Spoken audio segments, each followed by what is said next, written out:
এজন ভাৰতীয় হিচাপে মই আপোনালোকক আজি দুটা খবৰ দিম। এটা সুখৰ খবৰ, আনটো হৈছে দুখৰ খবৰ। প্ৰথমতে সুখৰ খবৰটো আপোনালোকক কৈছে যে ভাৰতৰ GDP বা ইকনমি বৰ্তমান পঞ্চম স্থান পাইছেগৈ। ভাৰতৰ তলত আছে যিখন ইংলেণ্ডে এটা সময়ত ভাৰতক শাসন কৰিছিলে, সেই ইংলেণ্ডে বৰ্তমান আছে ষষ্ঠ স্থানত। এতিয়া দুখৰ খবৰটো কওঁ যে ভাৰতৰ জনসংখ্যা 142 কোটি পাইছেগৈ আৰু ভাৰতে চীনক কটাই 1 নম্বৰ স্থান গ্ৰহণ কৰিছে।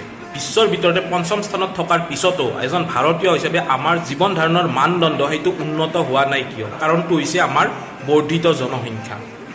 এতিয়া ভাবি লওক, অৰ্থনীতিটো হৈছে এটা আপেলৰ দৰে ডাঙৰ। এতিয়া আপেলটো খোৱা মানুহৰ সংখ্যা যদি কম থাকে তেতিয়া বেছিকৈ পৰিব আপেলটোৰ টুকুৰাটো ভাগত, আৰু যদি খোৱা মানুহৰ সংখ্যা বেছিকৈ থাকে তেতিয়াহ'লে আপেলৰ টুকুৰাৰ সংখ্যাও কম হ'ব।